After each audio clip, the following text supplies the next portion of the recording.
গত কয়েক জুমা পর আমরা সূরা মাউনের তাফসীর ইনশাআল্লাহ শুনেছি। আজকে আমরা আজ থেকে 5-6 মাস আগে একটা বিষয় সম্পর্কে আলোচনা করতেছিলাম, সেটা হলো আত্মীয়তার বন্ধন সম্পর্ক। তো এর কিছু অংশ আজকে ইনশাআল্লাহ আমরা আবার আলোচনা শুনব, যেগুলো বাকি ছিল। পবিত্র কালামে পাক এবং হাদিস মন্থন করে যেটা দেখা যায় যে মানুষের সম্পর্কটা প্রথমত দুই ধরনের। প্রথমত মানুষের সম্পর্ক দুই ধরনের, পরে মানুষের সম্পর্ক 3 ধরনের হয়। প্রথমত দুই ধরনের সম্পর্ক, একটা হলো এই রক্তের সম্পর্ক, রেহেমের সম্পর্ক। আরেকটা সম্পর্ক হলো এই উত্তরাধিকারী সূত্রের সম্পর্ক। একটা হলো রক্তের সম্পর্ক, আরেকটা হলো কি আইনি সম্পর্ক, মানে আইনভাবে নিয়মভাবে সে আমার একটা কি হয়, আত্মীয় হয়। এই দুই সম্পর্কের লোক আমরা প্রথমত দেখতে পাই। এখন রক্তের সম্পর্ক কারা? রক্তের সম্পর্ক হলো আমি যার ঔরস থেকে আসছি। প্রতিটি মানুষ যার ঔরস থেকে জন্মগ্রহণ করেছে, তার উপরের নিচে যত মানুষ আছে সবাই হলো রক্তের সম্পর্কের। মনে করেন আপনি আপনার বাবার পৃষ্ঠ থেকে আসছেন, এখানে মায়ের সম্পর্ক না, বাবার। কারণ বাবা ছাড়া কখনো মা সন্তান জন্ম দিতে পারে না। এজন্য অধিকার বেশি কার? বাবার। যদি সম্মান, মর্যাদা, আজমত, কদর, ইজ্জত সব কিছু মায়ের। কারণ মায়ের কথা হাদিসে 3 বার আসছে। রাসূল বলছেন যে প্রথম কার? বলছে উম্মুক, তারপরে কার? উম্মুক, তারপরে কার? উম্মুক, তারপরে বলছেন যে আবুক। যে 3 বার বলছেন যে প্রথম তুমি তোমার মাকে সম্মান করবে, মাকে দেখভাল করবে। মায়ের কথা 3 বার আসছে। চতুর্থবার গিয়ে বাবার কথা আলোচনা করছেন। তো যেটা বুঝাইতে চাইতেছি, সে সম্পর্কটা যার মাধ্যমে গড়ে ওঠে সেটা হলো কি বাবার।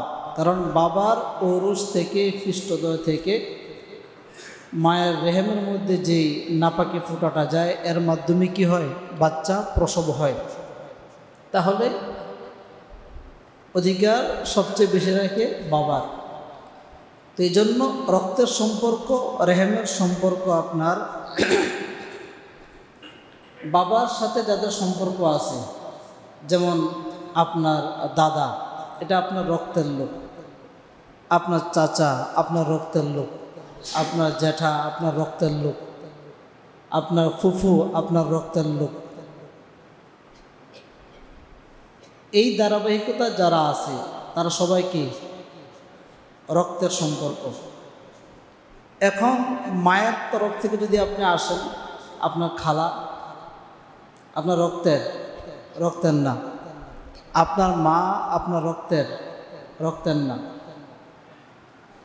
আপনার মা আপনার কি না? রক্তের না। আপনার রক্তের কে? বাবা। তা আপনার খালাও আপনার রক্তের না।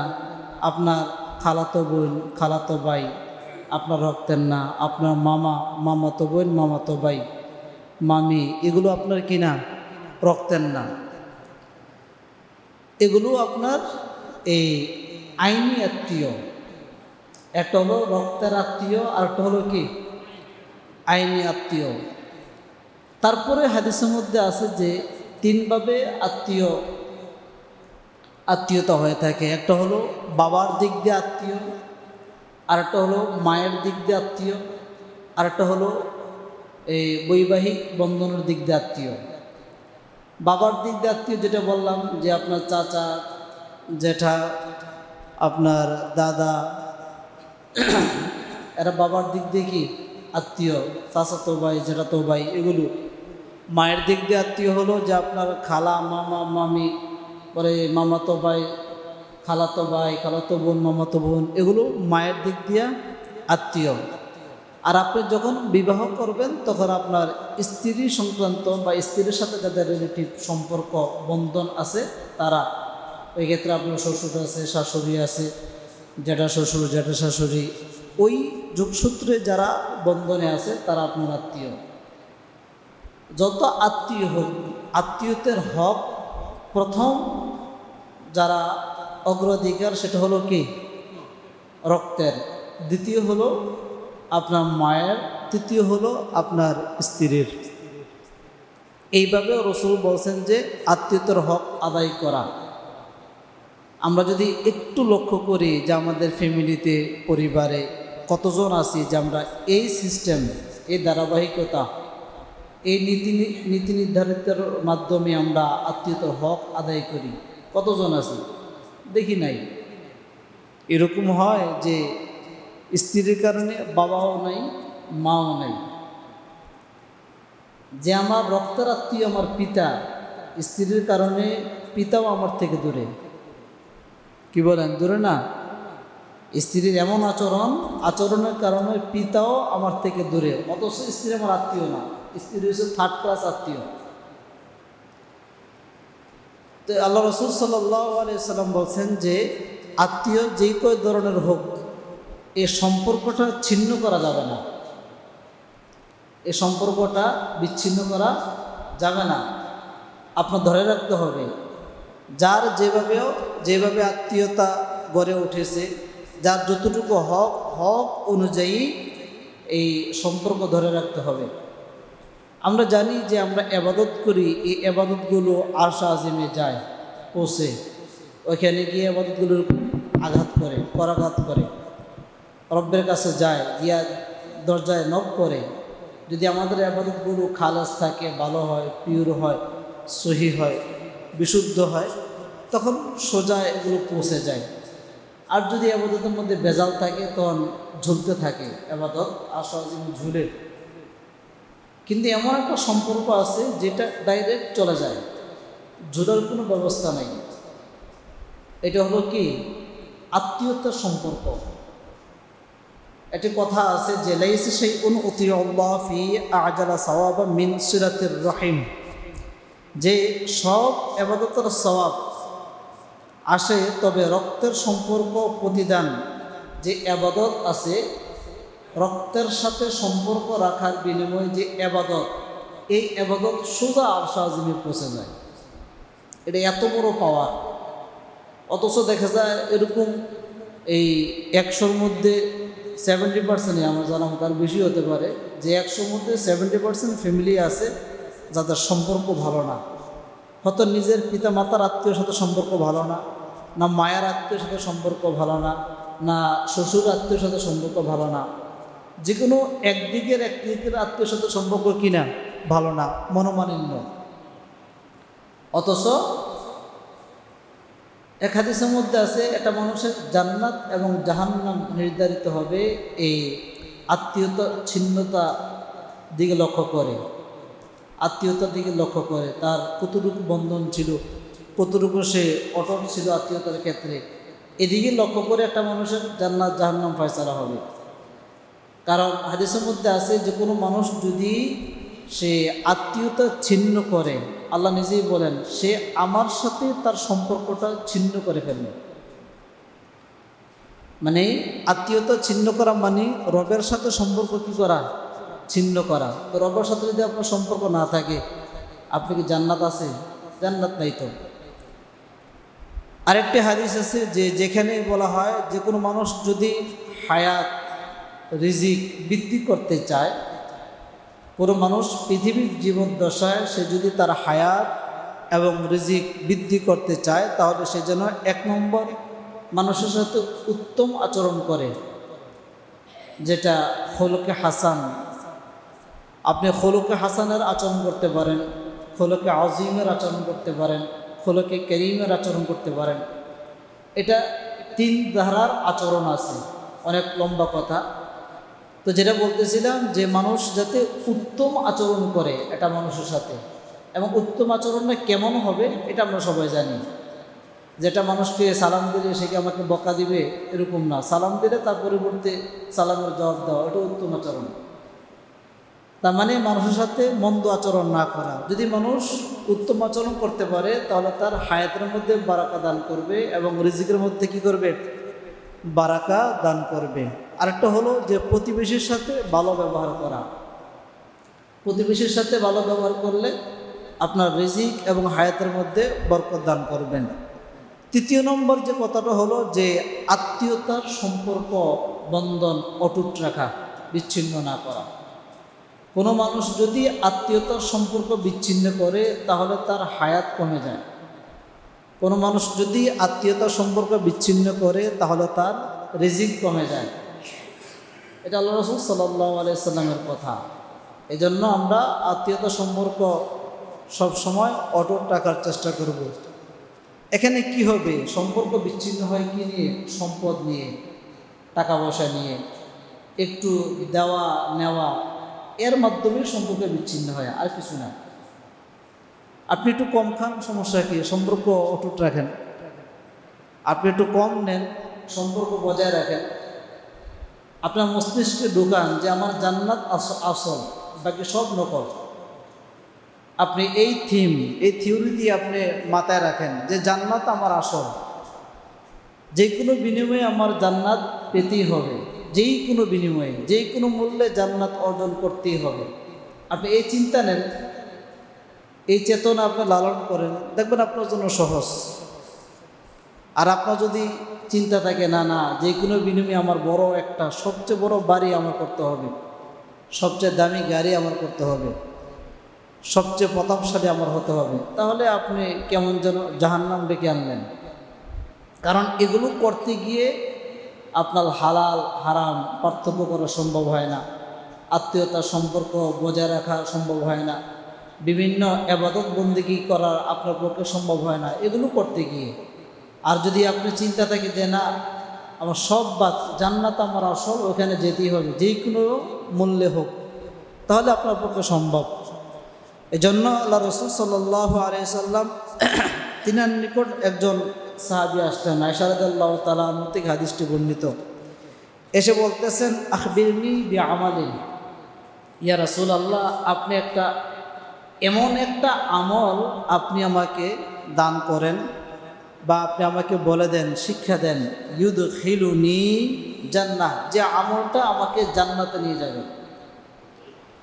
আয়েশা রাদিয়াল্লাহু তাআলা আনহা বলতেছেন যে এমন একটা আমল আপনি আমাকে শিক্ষা দেন যে আমলটা আমাকে কোথায় নেবে, হ্যাঁ, জান্নাতে নেবে। আমরা তো কখনো কোনো দিন বলছি কিনা কোনো হুজুরকে, কোনো আলেমকে বা পরিচিত কোনো মানুষকে বা কোনো ধর্মীয় বই থেকে আমরা এরকম চিন্তা করছি কিনা যে সন্দেহ আছে যে হ্যাঁ আমার জীবনে একবার আমি এই বই থেকে এরকম একটা বিষয় বের করছি যে এর উপরে আমল করলে আমি জান্নাত, অথবা এমন একটা হুজুরকে আমি জিজ্ঞেস করছি হুজুর আমাকে ছোট্ট একটা আমল দেন, এর বিনিময়ে আমি জান্নাত, জিজ্ঞেস করছি কিনা।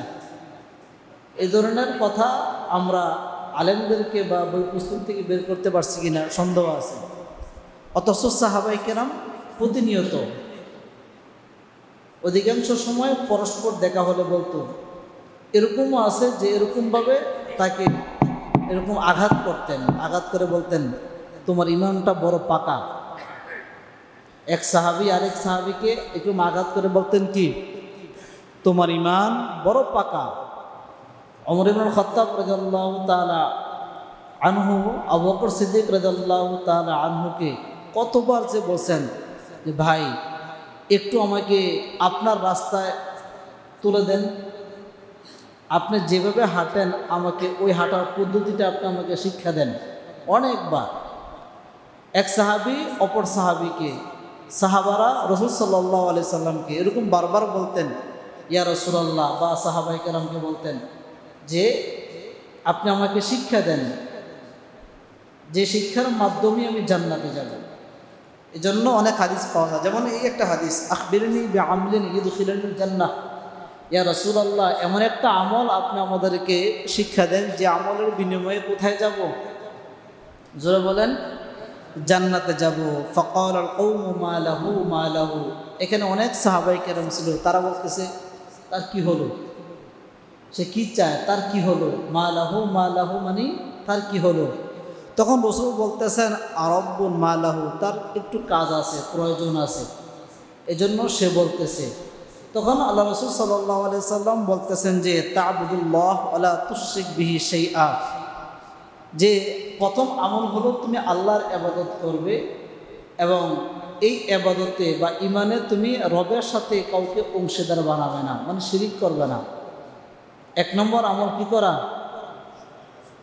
আল্লাহর ইবাদত করা। এক নম্বর আমল তা'বুদুল্লাহ, মানে আল্লাহর ইবাদত করা। দ্বিতীয় আমল হলো যে আল্লাহর সাথে কাউকে অংশীদার বানানো যাবে না। ওয়াতুকিমুস সালাহ, তারপরে নামাজ আদায় করা। ওয়াতুতিজ যাকাত, তারপরে কি করা? যাকাত আদায় করা। এই কথাগুলো বলার পরে আল্লাহ রাসূল সাল্লাল্লাহু আলাইহি সাল্লাম বসে রইলেন। সাহাবায়ে কেরামকে জিজ্ঞেস করলেন, সব কিছু খুঁজে পাইছো? ইয়া রাসূলুল্লাহ, পাইছি। ধরো আরেকটি শব্দ ধরো, ওয়াতাসিলুর রহিম।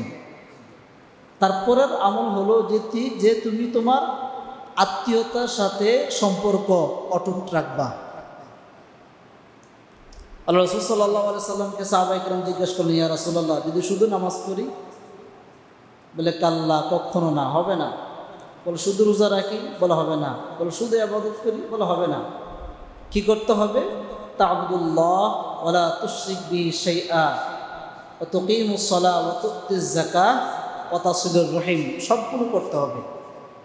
পাঁচটার উপরে কি করতে হবে? আমল করতে হবে। কোনো মানুষ যদি এই পাঁচটার উপর আমল করে তাহলে সে জান্নাত নিশ্চিত। আল্লাহ তাআলা আমাদেরকে করার তৌফিক দান করুক। কারণ সাহাবায়ে কেরামকে যেহেতু এই হাদিস রাসূল শোনাই দিয়েছেন, এই আমল দিয়েছেন, আমাদের ক্ষেত্রে তো এই আমল নাকি?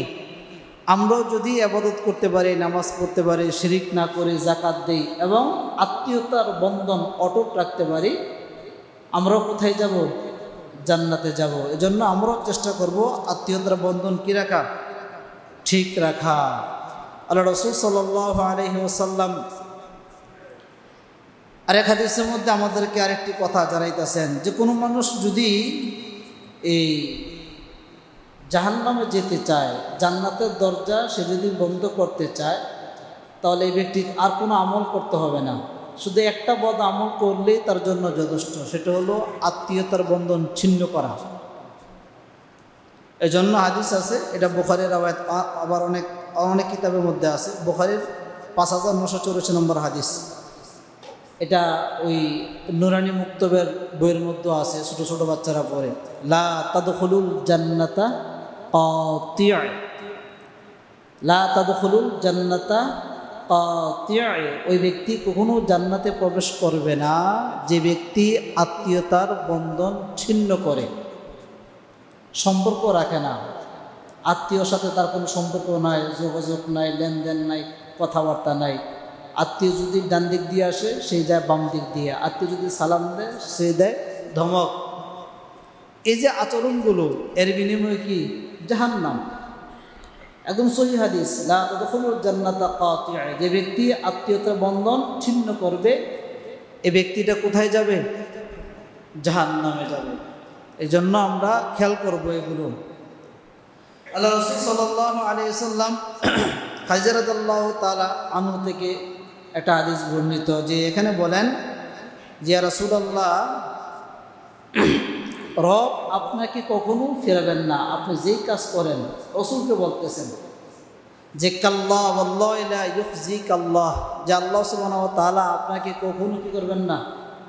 ফেরাবেন না, নৈরাশ করবেন না, আপনাকে কখনো এই কাজগুলো করাবেন না।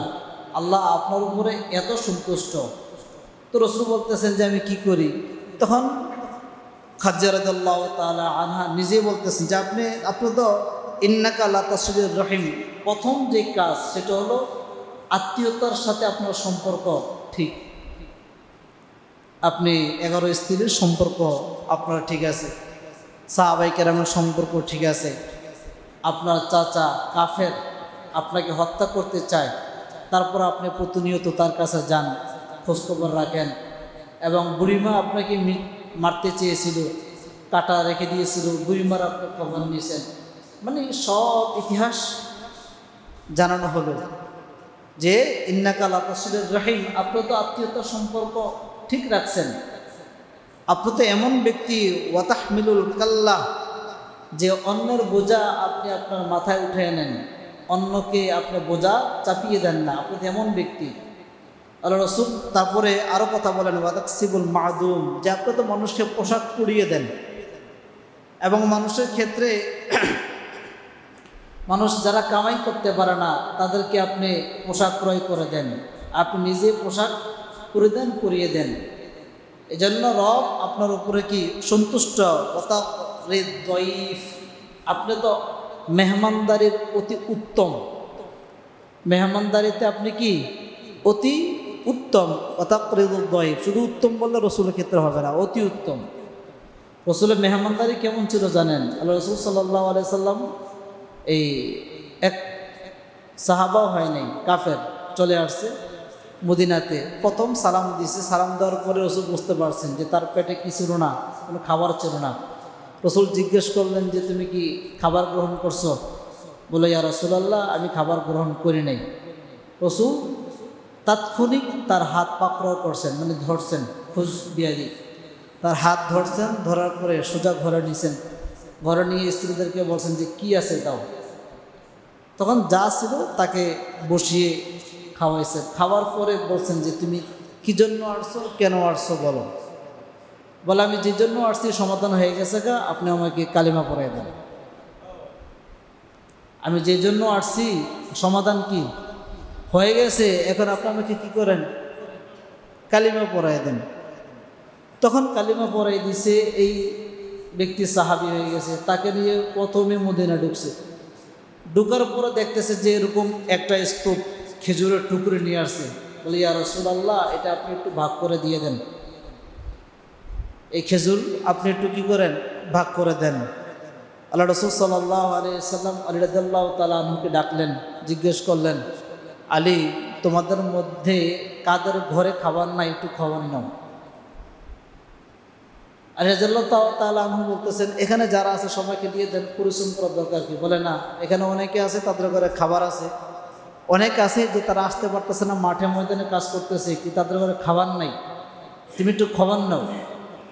তখন আলী রাদিয়াল্লাহু তাআলা আনহু বাইরে গেলেন, মাঠে গিয়ে তথ্য নিলেন, তথ্য নিয়ে লিস্ট করলেন, এসে বললেন ইয়া রাসূলুল্লাহ, আমাদের এই ভাইয়ের ঘরে খাবার নাই, বলে এই খেজুরটি পৌঁছাইয়া দাও। বলে আপনার বাসায়? বলে আমার বাসায় এক বেলার খাবার আছে, এখন লাগবে না, এগুলো তুমি পৌঁছাই দাও। হিসাব করছেন? আমার বাসায় কি আছে? এক বেলা খাবার আছে। অথচ রসুলকে বলছেন যে আপনি কি মদিনার বাগান চান? মদিনার সোজা বরাবর একটা বাগান ছিল উবায়ের, যে এই বাগানটা রসুল আপনাকে দিয়ে দিই। তখন উবাই বলে যে না, আমার বাগান লাগবে না, এই বাগানটা তুমি ওই ব্যক্তিকে দাও, যে ব্যক্তি এই বাগান পাইলে সে ইসলামের উপর অটল থাকবে এবং ইসলামের কাজ করবে। তখন সে এই বাগান অনেকগুলো সাহাবীর মধ্যে বন্টন করে দিলেন। রসুলের কাছে অনেক অফার আসছিল, স্বয়ং আল্লাহ সুবহানাহু ওয়া তাআলা অফার দিয়েছে। আল্লাহ নিজেই বলছেন আপনার জায়নামাজটা খুলেন না। বলে কি হবে? এটা নিচে তো স্বর্ণ আছে, হীরা আছে, মণি আছে, মুক্তা আছে, জওহার আছে, এটার নিচে অনেক কিছু আছে, আপনি খুলেন, আপনি নিয়ে যান। আল্লাহ রসুল সাল্লাল্লাহু আলাইহি সাল্লাম সাথে সাথে কপাল আবার জায়নামাজে ঠেকিয়ে দিলেন। আল্লাহ সুবহানাহু ওয়া তাআলা বললেন, হাবিব নিবেন না? বলে না, আমি জান্নাত চাই। আমি কি চাই? আমি জান্নাত চাই, আপনাকে চাই, জায়নামাজের নিচের গুপ্ত সম্পদ আমার প্রয়োজন নাই। অথচ রসুলের কি প্রয়োজন ছিল না? প্রয়োজন ছিল। যার ঘরে এক বেলা খাবার আছে তার কি প্রয়োজন নাই? আমাদের তো এখানে যারা আছে, আমরা যদি নিম্ন শ্রেণীর মানুষ হই, তা বলতে এক সপ্তাহ খাবার আমাদের ঘরে আছে, কি বলেন, আছে না? এই জন্য রসুল এত মেহমানদারিতে ছিলেন। অনেক ইতিহাস আছে রসুলের ক্ষেত্রে, হাদিয়া আসছে সাথে সাথে বন্টন করে দিছে, রসুল নিজেও খায় নাই।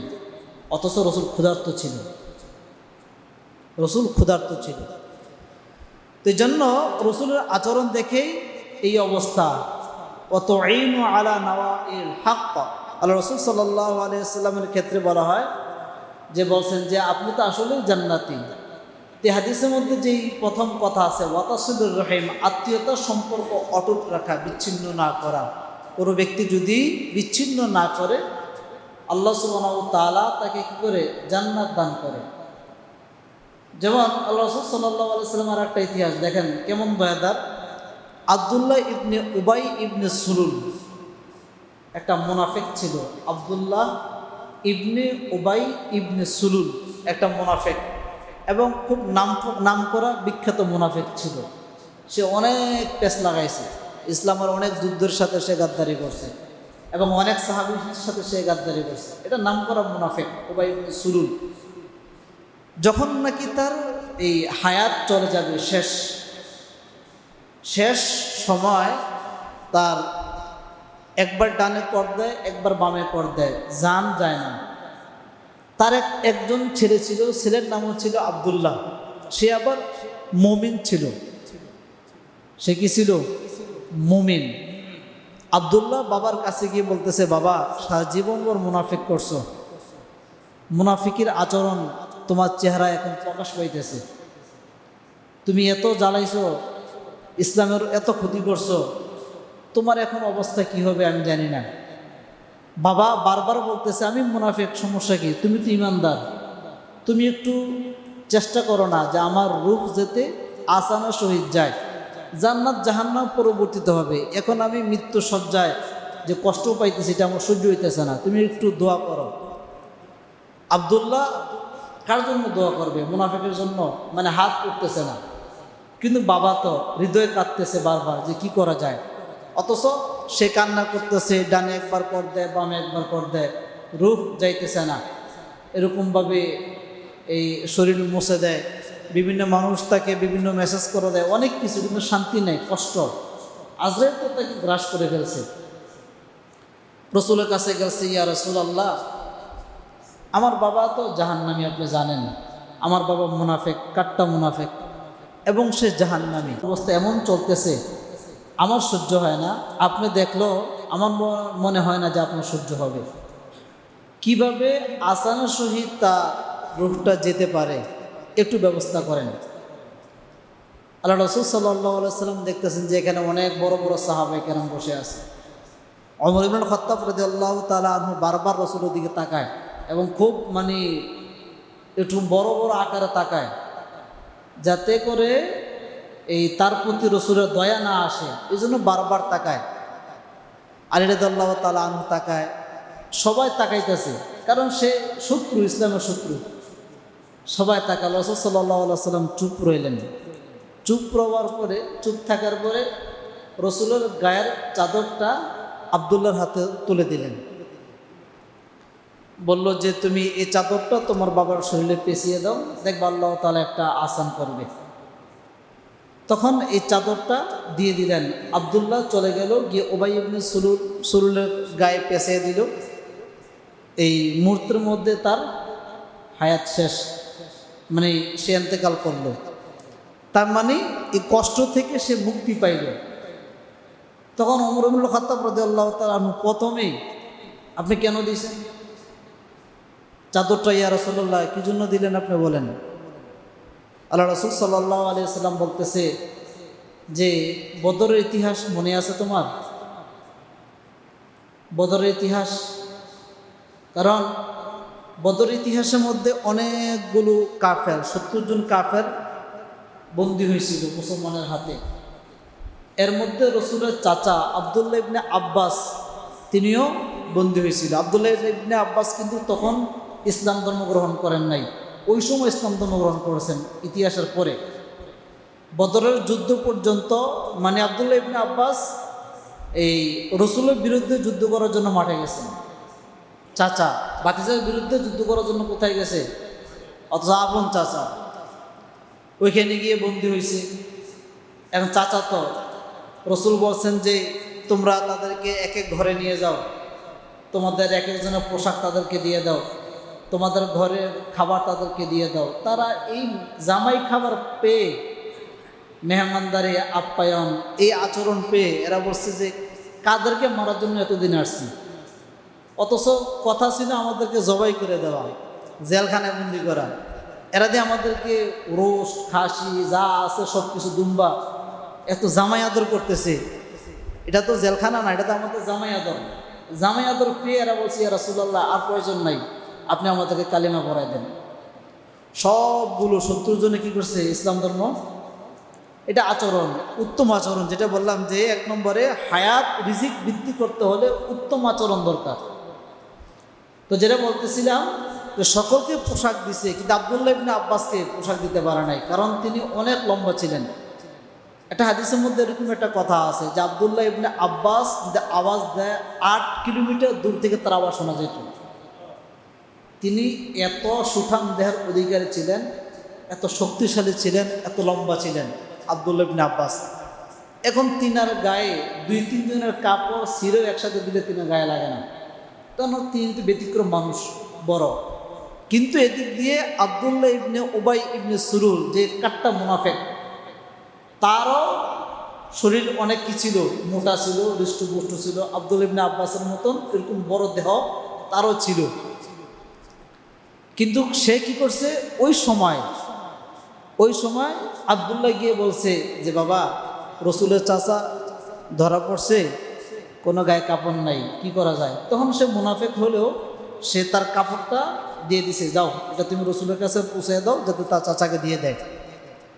ওই যে কাপড় দিছে, ওইটার কৃতজ্ঞতা শুকরিয়া আদায় করার জন্য, বা ওই সম্পর্কটা অটুট রাখার জন্য, হৃদ্যতা বজায় রাখার জন্য আল্লাহ রসুল সাল্লাল্লাহু আলাইহি সাল্লাম তার মৃত্যুসজ্জা অবস্থায় গায়ের চাদরটা খুলে দিয়ে দিছে। এটা হলো একজন আরেকজনের উপর কি ভালোবাসা, হৃদ্যতা। তো যেটা বলতেছিলাম যে আল্লাহ রসুল সাল্লাল্লাহু আলাইহি সাল্লাম বলছেন যে এক ভাই অপর ভাইয়ের সাথে তার সম্পর্কটা এমন রাখবে যাতে করে জান্নাতে যাওয়ার সময় অথবা হাসরের মাঠে এক ভাই অপর ভাইকে দেখে সে জান্নাতে নিতে পারে। কারণ আপনি যদি জান্নাতি হন, আমল যদি বেঁচে থাকে, আপনাকে বলবে ইশফা তুশাফা, তুমি সাফাত করো, তোমার সাফাত গ্রহণ হবে। কারণ আপনি যদি সাফাত করেন, আমি আমার মাকে চাই জান্নাতে, বলবে ঠিক আছে নিয়ে যাও। আমি আমার বাবাকে চাই জান্নাতে, ঠিক আছে তুমি নিয়ে যাও। আমি আমার জাওজি, আমার স্ত্রীকে চাই, ঠিক আছে তুমি নিয়ে যাও। কারণ আপনি যদি জান্নাতি না হন, আপনি নেবেন কীভাবে? আর আপনি জান্নাতি তখনই হতে পারবেন যখন আপনার আত্মীয়র সাথে সম্পর্ক কি থাকবে, হ্যাঁ, ঠিক থাকবে। আর আত্মীয়র সাথে যদি সম্পর্ক ঠিক না থাকে, আপনি তো জান্নাতি হতে পারবেন না। কারণ হাদিসের মধ্যে আছে, এটা ছাড়াও আরও অনেকগুলো হাদিস আছে, যাদের আত্মীয়দের সাথে সম্পর্ক ঠিক থাকে তাদের এর দিল, রূহ, কলব আরশে আজিমের সাথে ঝুলন্ত থাকে। মানে সম্পর্কটা কেমন যেন তাদের রবের সাথে থাকে। আর যাদের ঠিক থাকে না, তাদের ওই পর্যন্ত তাদের দিল পৌঁছায় না। এজন্য আমরা যে কোনো মাধ্যমে, আমাদের দেশে আসলে এই কথা বলতে গেলে গায়ে চলে আসে সবারই। আমাদের দেশে প্রথমত যাদের কারণে আত্মীয়দের সম্পর্ক নষ্ট হয়, প্রথমত এগুলো হলো আমাদের স্ত্রীর কারণে আমাদের আত্মীয় সম্পর্ক নষ্ট হয়। দ্বিতীয় হলো আমাদের মা বাবা। এই কয়েকটা কারণে আমাদের আত্মীয় কী হয়ে যায়, নষ্ট হয়ে যায়।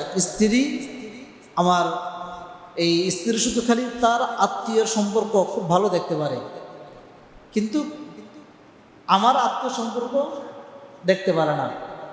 আমার মা বাবা আমার স্ত্রীর আত্মীয় সম্পর্ক দেখতে পারে না, কিন্তু আমার আত্মীয় সম্পর্ক দেখতে পারে। এই 2-1টা শ্রেণীর কারণে আমাদের আত্মীয় সম্পর্ক অনেক বাজে, অবস্থাটা অনেক বাজে। ঈদের দিন পর্যন্ত একজন আরেকজনের বাসা যায় না, সালাম দেয় না, কোনো লেনদেন নাই, আদান প্রদান নাই। ঈদ মানে আনন্দ ভাগাভাগি করবে, একজন আরেকজনের বাসায় যাবে, এটাই তো নাকি? আল্লাহ রাসূল সাল্লাল্লাহু আলাইহি সাল্লাম ঈদের দিন বলতেন, আজকে কে কার বাসায় গেছে, হাত উঠাও। হাত উঠাইছেন, বলছেন যে তুমি আজকে যাও নাই আমাকে বাসায়? বলে না। বলে কেন যাও নাই? তুমি নামাজ পড়ে তার বাসায় যাবে, সালাম দিবে, বাসার থেকে জোর করে খেয়ে তখন আসবে। মানে কি পরিমাণ গুরুত্ব দিছেন আত্মীয়দের বাসা। অথচ দেখা যায় আমরা সামনাসামনি ফ্ল্যাট, এই বাসা ওই বাসা, দোতলা তিনতলা সামনাসামনি, মানে একজন আরেকজন দেখলে দরজায় এমন জোরে লাগানো হয়, লক করা হয়, কেমন যেন মারমুখী অবস্থা। এজন্য এগুলো আমরা আমাদের কন্ট্রোল করতে হবে, ব্যালেন্স ঠিক রাখতে হবে। স্ত্রীর বা স্ত্রী, শ্বশুর বা শ্বশুর, শাশুড়ির বা শাশুড়ি